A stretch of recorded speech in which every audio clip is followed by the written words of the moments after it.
سورہ عادیات۔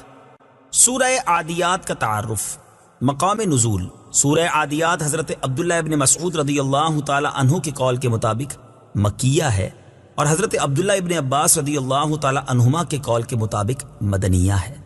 آیات، کلمات اور حروف کی تعداد، اس صورت میں ایک رکوع، 11 آیتیں، 40 کلمے اور 163 حروف ہیں۔ عادیات نام رکھنے کی وجہ، مجاہدین کے ان گھوڑوں کو عادیات کہتے ہیں جنہیں وہ دشمن کا پیچھا کرنے کے لیے تیزی سے دوڑاتے ہیں۔ اس سورت کی پہلی آیت میں اللہ تعالیٰ نے ان گھوڑوں کی قسم ارشاد فرمائی ہے، اس مناسبت سے اسے سورہ عادیات کہتے ہیں۔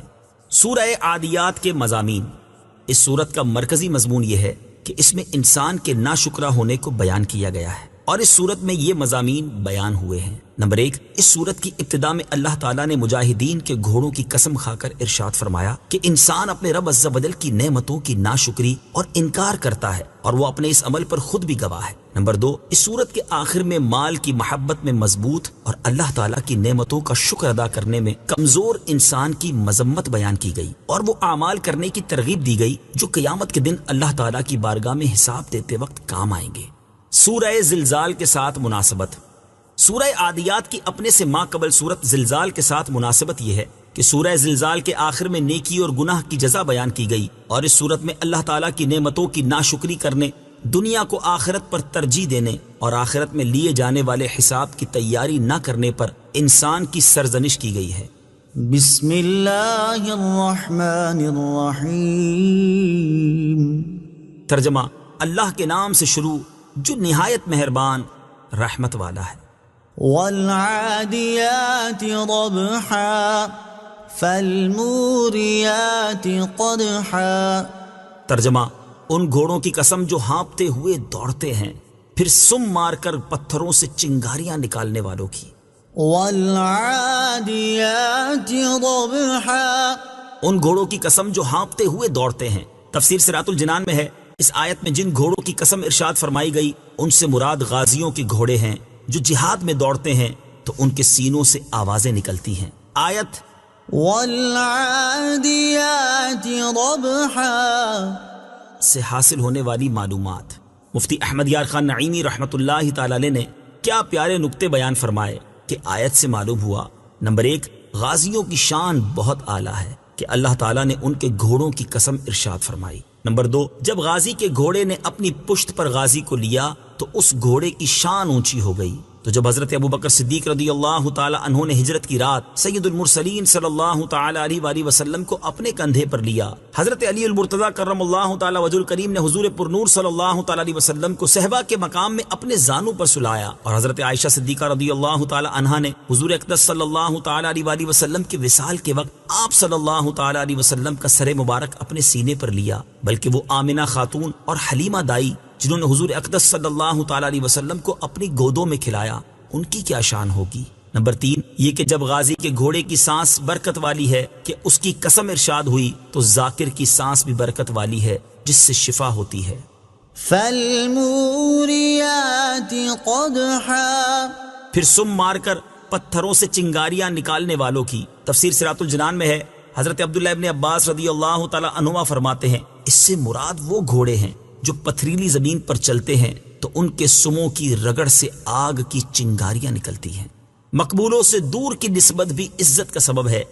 یہاں ایک نکتہ قابل ذکر ہے کہ غازی کے گھوڑے کے سم سے اس پتھر اور شعلے کو نسبت ہوئی تو یہ اللہ تعالیٰ کی بارگاہ میں اتنا پیارا ہو گیا کہ اللہ تعالیٰ نے اس کا بھی قسم میں ذکر فرمایا۔ اس سے معلوم ہوا کہ مقبولوں سے دور کی نسبت بھی عزت کا سبب ہے۔ فالمغیرات صبحا فأثرن به نقعا فوسطن به جمعا۔ ترجمہ، پھر صبح کے وقت غارت کر دینے والوں کی، پھر اس وقت غبار اڑاتے ہیں، پھر اسی وقت دشمن کے لشکر میں گھس جاتے ہیں۔ فالمغیرات صبحا، پھر صبح کے وقت غارت کر دینے والوں کی۔ تفسیر صراط الجنان میں ہے، اس آیت اور اس کے بعد والی 2 آیات کا خلاصہ یہ ہے کہ ان گھوڑوں کی قسم جو صبح کے وقت اسلام کے دشمنوں پر حملہ کر دیتے ہیں، پھر اس وقت دوڑتے ہوئے غبار اڑاتے ہیں، پھر اسی وقت دشمن کے لشکر میں بے خوف گھس جاتے ہیں۔ مجاہدین جب اسلام کے کسی دشمن پر حملہ کرنے کا ارادہ کرتے تو رات بھر سفر کرتے اور صبح کے وقت حملہ کر دیتے۔ اس کا فائدہ یہ ہوتا کہ رات کے وقت اندھیرے میں ہونے کی وجہ سے وہ دکھائی نہیں دیتے تھے، اور جس وقت وہ حملہ کرتے اس وقت لوگ غافل اور جنگ کے لیے تیار نہیں ہوتے تھے۔ سورہ عادیات کی آیت نمبر 3 تا 5 سے حاصل ہونے والی معلومات۔ ان آیات سے چند باتیں معلوم ہوئی۔ نمبر 1، صبح کے وقت عموماً جہاد بابرکت ہے، بلکہ اس وقت کیے جانے والے ہر دینی اور دنیاوی کام میں برکت ہوتی ہے۔ نمبر 2، جہاد کے وقت گھوڑوں کے دوڑنے سے جو غبار اڑتا ہے وہ بھی اللہ تعالیٰ کو پیارا ہے، کیونکہ وہ اللہ تعالیٰ کی راہ میں اڑنے والا غبار ہے۔ نمبر 3، دشمن کے لشکر میں بے خوف گھس جانا بھی اللہ تعالیٰ کو پیارا ہے۔ إن الإنسان لربه لكنود وإنه على ذلك لشهيد۔ ترجمہ، بے شک انسان اپنے رب کا بڑا ناشکرا ہے اور بے شک وہ اس بات پر خود گواہ ہے۔ إن الإنسان لربه لكنود، بے شک انسان اپنے رب کا بڑا ناشکرا ہے۔ تفسیر صراط الجنان میں ہے، اللہ تعالیٰ نے غازیوں کے گھوڑوں کی قسمیں ذکر کر کے فرمایا بے شک انسان اپنے رب عز و جل کا بڑا ناشکرا ہے۔ حضرت عبداللہ ابن عباس رضی اللہ تعالیٰ عنہما فرماتے ہیں، ناشکرے سے مراد وہ انسان ہے جو اللہ تعالیٰ کی نعمتوں سے مکر جاتا ہے، اور بعض مفسرین نے فرمایا کہ ناشکرے سے مراد گناہ گار انسان ہے، اور بعض نے فرمایا کہ اس سے مراد وہ انسان ہے جو مصیبتوں کو یاد رکھے اور نعمتوں کو بھول جائے۔ وَإِنَّهُ عَلَى ذَلِكَ لَشَهِيدٌ، اور بے شک وہ اس بات پر خود گواہ ہے۔ تفسیر صراط الجنان میں ہے، اس آیت کا ایک معنی یہ ہے کہ بے شک وہ انسان ناشکرا ہونے پر خود اپنے عمل سے گواہ ہے، دوسرا معنی یہ ہے کہ اللہ تعالیٰ انسان کے ناشکرے ہونے پر خود گواہ ہے۔ وَإِنَّهُ لِحُبِّ الْخَيْرِ لَشَدِيدٌ أَفَلَا يَعْلَمُ إِذَا بُعْثِرَ مَا فِي الْقُبُورِ وَحُصِّلَ مَا فِي الصُّدُورِ إِنَّ رَبَّهُمْ بِهِمْ يَوْمَئِذٍ لَخَبِيرٌ۔ ترجمہ، اور بے شک وہ مال کی محبت میں بہت شدید ہے، تو کیا وہ نہیں جانتا جب وہ اٹھائے جائیں گے جو قبروں میں ہیں اور جو سینوں میں ہے وہ کھول دی جائے گی، بے شک ان کا رب اس دن ان کی خوب خبر رکھنے والا ہے۔ وَإِنَّهُ لِحُبِّ الْخَيْرِ لَشَدِيدٌ، اور بے شک وہ مال کی محبت میں بہت شدید ہے۔ تفسیر صراط الجنان میں ہے، اس آیت اور اس کے بعد والی 3 آیات کا خلاصہ یہ ہے کہ بے شک انسان مال کی محبت اور اس کی طلب میں تو بہت مضبوط اور طاقتور ہے، جبکہ اللہ تعالیٰ کی عبادت کرنے اور اس کی نعمتوں کا شکر ادا کرنے کے لیے کمزور ہے۔ تو کیا مال کی محبت میں مبتلا وہ انسان نہیں جانتا کہ جب وہ مردے اٹھائے جائیں گے جو قبروں میں ہیں اور انہیں اللہ تعالیٰ کی بارگاہ میں پیش کیا جائے گا اور جو حقیقت سینوں میں ہے وہ کھول دی جائے گی، تو اس وقت اللہ تعالیٰ انہیں ان کے نیک اور برے اعمال کا بدلہ دے گا۔ بے شک ان کا رب عز و جل قیامت کے دن جو کہ فیصلے کا دن ہے، ان کے اعمال، ان کی نیتوں اور ان کی اطاعت و نافرمانی کی خوب خبر رکھنے والا ہے، جیسا کہ ہمیشہ سے ہے۔ نور العرفان میں ہے، غافل انسان مال کی محبت کی وجہ سے سخت دل ہے، کیونکہ مال کی محبت سختی دل کا باعث ہے، جیسے حضور صلی اللہ تعالی علیہ وآلہ وسلم کی محبت نرمی دل کا سبب ہے۔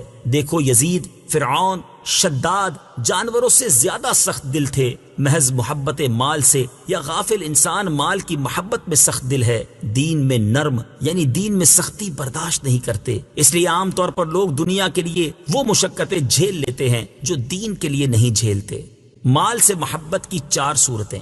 خیال رہے کہ محبت مال 4 طرح کی ہے۔ نمبر 1، حب ایمانی، جیسے حج وغیرہ کے لیے مال کی چاہت۔ نمبر 2، حب نفسانی، جیسے اپنے آرام و راحت کے لیے مال سے رغبت۔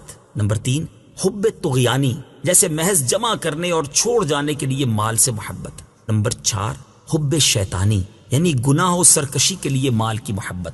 یہاں آخری 2 محبتیں مراد ہیں۔ پہلی قسم کی محبت عبادت ہے۔ حضرت سلیمان علیہ السلام نے فرمایا تھا، إني أحببت حب الخير۔